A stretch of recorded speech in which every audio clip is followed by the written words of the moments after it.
Hey Blades fans, welcome back to Hertz Arena for Game 4, the Kelly Cup Finals between your Florida Everblades and the Kansas City Mavericks. Will Henshaw alongside Jake Maurice. And Jake, most times when you go down 3-1 after the first period, it's never a good sign, but the Blades stormed back 5 unanswered goals, including 4 in the third period, to take a 6-3 win and take a 2-1 series lead. Yeah, I don't think it was the way the Everblades were hoping to win, but certainly a lot of fun for the packed crowd at Hertz Arena on Wednesday night. Loudest we've heard this building all year. Loving the win, loving the Oliver Chow hat trick, everything that we saw in that third period. And it was a real character win for the Everblades. I mean, there are teams, lesser teams, that aren't at this point that would have collapsed after giving up 3 goals in the first on home ice, being down 3-1. Florida just responded in the room, got back to their game, outshot the Kansas City Mavericks 31-7 over the final 40 minutes of action in that game, and just dominated from there and never lost belief that they were going to get that win. Yeah, the building was buzzing. Florida ended up with over 40 shots on net throughout the game. But Jake, this was just the second time in this postseason run where the Everblades did not score the first goal of the game and still came back to win. The first instance was Game 2 of the first round against Jacksonville.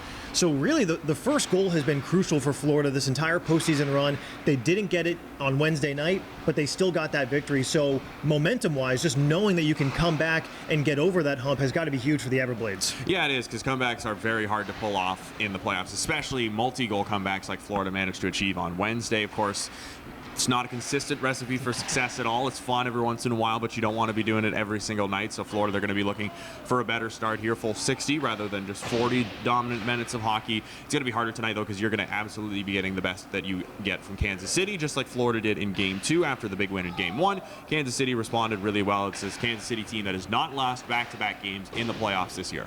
Yeah, we saw how Kansas City really did come back from that 8-1 loss and then came back with a 5-1 victory in Game 2 of this series. So we know how dangerous KC can look when their backs are against the wall, so Florida has got to be ready for that.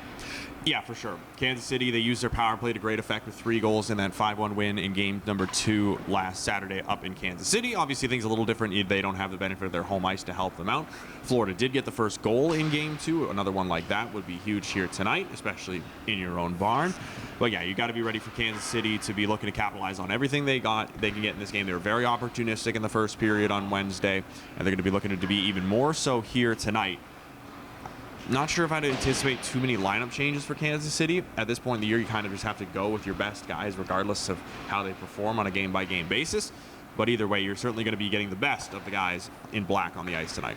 You mentioned the power play, Jake, for Kansas City, and it's been really good all series, but Florida still searching for its first power play goal of the series. They do have a shorthanded one, but that came all the way back in Game 1. Still looking for that first goal with the extra skater out there.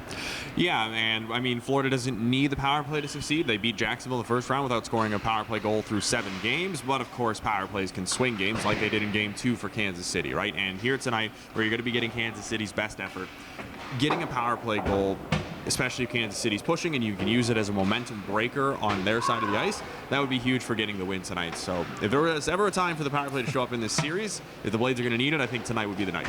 We saw sort of similar to what we saw the past couple of games where there were just a few guys really doing a lot of the heavy lifting for the Everblades. Oliver Chow obviously getting that hat trick, but Logan Lambden also potting 2 goals. And then you look on the assist side, Josh Hosang with 2 assists, Jordan Sambrook with 2 assists. So it was really a very concentrated effort by a few of the Everblades players to make that win possible. Yeah, I mean, those are the guys you want to lead the way, right? Those are 3 guys who have Kelly Cup rings with Florida in Lambden, Chow, and Sambrook. Josh Hosang, obviously, also a very experienced professional hockey player who's performed quite well in the playoffs so far with leading the ECHL in postseason assists. So those are the guys you need to be stepping up at this time of the year. And for Oliver Chow, it's his first hat trick since his collegiate days, first one in the pros, first one for any Everblades player in the playoffs, and only the second all season long. So it felt good to see the hats raining down on the ice. It's been quite a while since we've seen a hat trick on home ice at Hertz Arena, and the perfect time for it from one of the fan favorite players, Oliver Chow, made for the perfect cap to Wednesday night's game. Yeah, Bobo Carpenter scoring the only other hat trick this season for the Blades, but that came on the road, so finally get to see one here at Hertz Arena. It was a heavy goal-scoring day for really former Everblades, if you think about it, because David Cotton, who spent 7 games here with the Blades this season, netted 2 of Kansas City's goals. So a heavy goal-scoring day altogether, and we expect to see even more goals tonight for Game 4. But Jake, we've got another great matchup teed up tonight, so I think it's time we go into the 3 keys of the game. Well, we talked about the power play, right? It hasn't shown up yet for Florida in this series. It's gotten better. It's had its moments where it's built momentum, had some chances, right?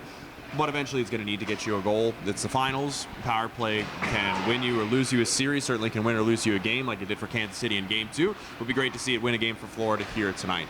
Second off, you got to make sure you're watching your turnovers and your recovery specifically for turnovers. 2 of Kansas City's goals came off takeaways where they got the puck and Florida not able to respond in time to deny an odd man rush up the ice, one a breakaway, the other a 2-on-1, right? So slowing those opportunities down going to be paramount for Florida tonight. And then finally, of course, you need a stronger start, right? Giving up 3 goals in the first period, being down by 2 after 20 minutes. It's not a sustainable recipe for success. It's fun every once in a while, but here tonight, I think everyone in attendance would like a little bit more of a stress-free kind of game. Game 4 of the Kelly Cup Finals tonight here at 7:30 here at Hertz Arena. We'll see you there.